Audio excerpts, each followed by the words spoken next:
আজকে বানিয়ে ফেলছি পোহা। তো পোহা বানানোর জন্য দেখো এখানে কেটে নিয়েছি হচ্ছে আলু, ক্যাপসিকাম, গাজর কুচি কুচি করে বা এরকম ভাবে কাটবে, খুব কুচি করিনি, খুব তাড়াহুড়োতে করছি তাই।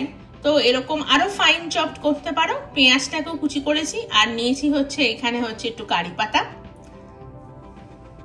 আগে থেকে চিড়েটাকে ভালো করে ধুয়ে আমি জলটা ঝরিয়ে রেখেছি, আদারওয়াইজ পোহাটা খুব বাজে হয়ে যাবে তার জন্য।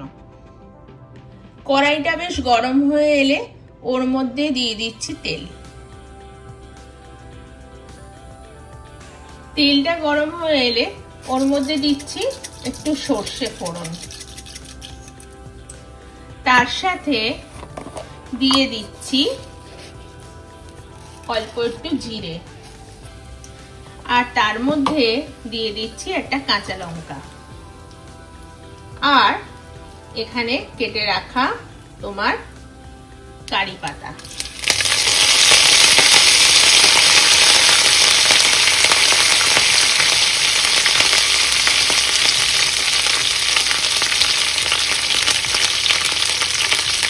দিয়ে দিচ্ছি ধীরে ধীরে পেঁয়াজ আর কেটে রাখা সমস্ত সবজিগুলো। এরপর ভালো করে এটাকে একটু ভাজবো।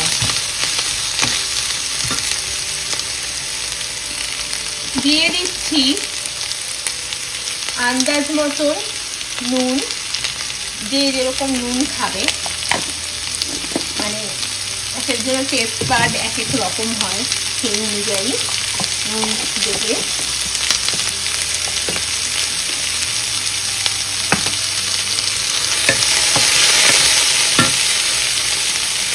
কালারের জন্য দিচ্ছি হলুদ,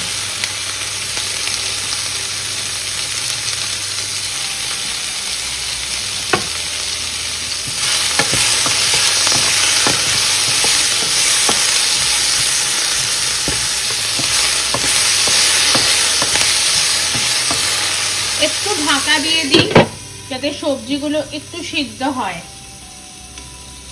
এইবার আমি একটুখানি বাদাম নিয়ে, চিনে বাদাম নিয়ে সেইটাকে দিয়ে দিচ্ছি।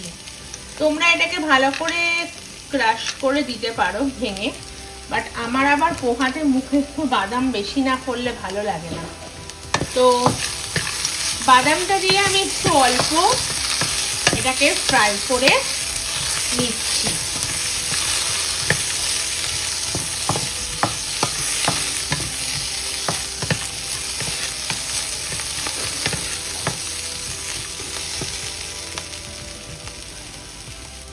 এইবার আমি এই চিড়েটাকে, যেটা ধুয়ে রেখেছিলাম, সেটাকে দিয়ে দেব এবং খুব ভালো করে জিনিসটাকে ফ্রাই করব। খুব ভালো করে জিনিসটাকে ফ্রাই করো। ভালো করে ফ্রাই করছি। দেখো একটু নুনটা দেখে নেবে যে নুনটা ঠিক আছে কি না। একটু লো আঁচ করে জিনিসটাকে ভাজা ভাজা হতে দাও। আমি একটু ঢেকে দিচ্ছি। এবার একটু স্বাদ বাড়ানোর জন্য এখানে অ্যাড করে দিচ্ছি একটুখানি গোলমরিচ। তারপর ভালো করে নেড়েচেড়ে নুনটা একটু টেস্ট করে নেবে, যে সবাই তো শেষ পর্যন্ত নামানোর আগে। আর এটাকে দেখো সার্ভের জন্য রেডি। সার্ভ করছি। এটা একদম প্লেন ভাবে আমি সার্ভ করলাম। তোমরা চাইলে ঝুড়ি ভাজা, ওপরে চানাচুর, ধনেপাতা কুচি দিয়েও সুন্দর করে প্লেটিং করে সার্ভ করতে পারো। তাহলে এই ছিল আজকে আমার পোহা। তোমাদের কিরকম লাগলো অবশ্যই কমেন্ট করে জানিও।